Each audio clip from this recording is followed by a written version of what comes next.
Yung buhay na walang hanggan na yun, mga kapatid, dito pa lang sa lupa, mararanasan mo na yung mga bunga ng Espiritu na binabanggit natin kanina.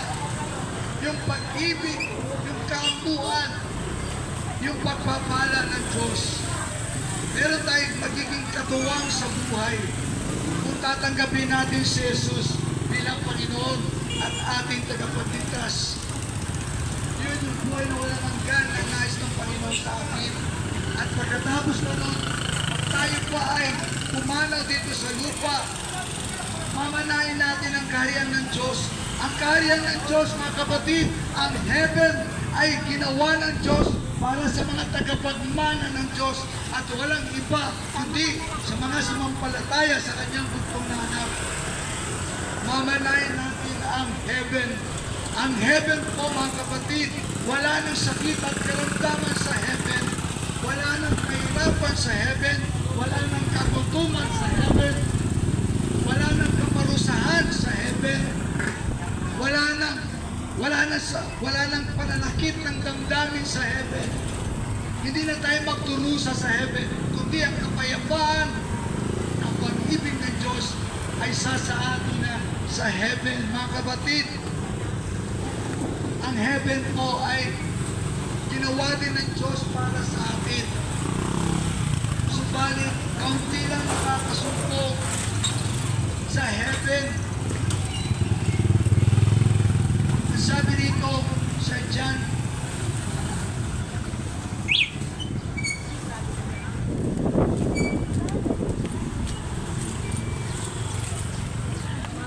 sa Mateo 7:13 hanggang 14.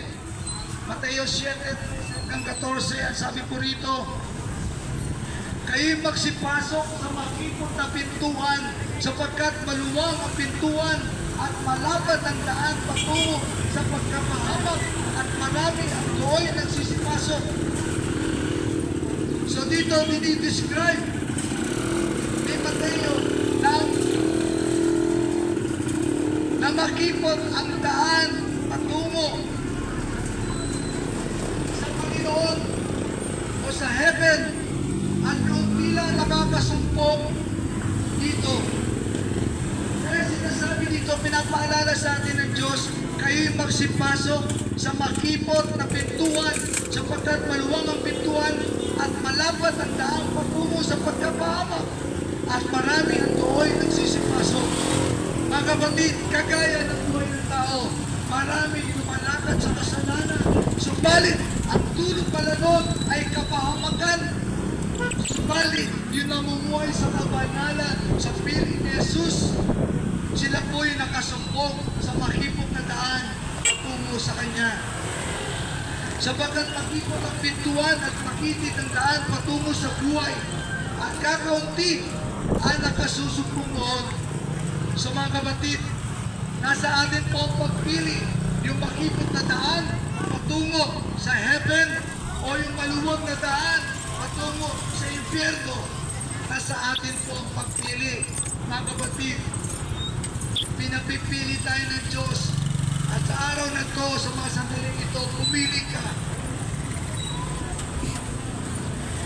Sapagkat maraming dumadaan doon sa maluwag na daan patungo sa kapahamakan, patungo sa impyerno.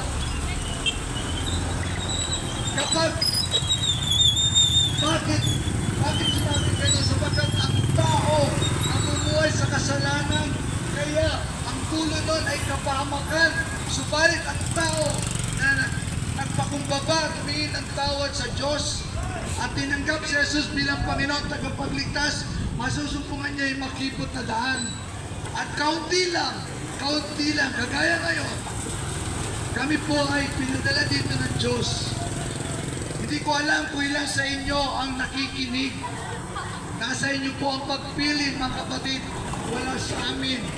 Pero walang sisihan kapag hindi po tayo nakapasok sa kaharian ng Diyos, sapagkat ibinahagi na namin sa inyo ang katotohanan ito.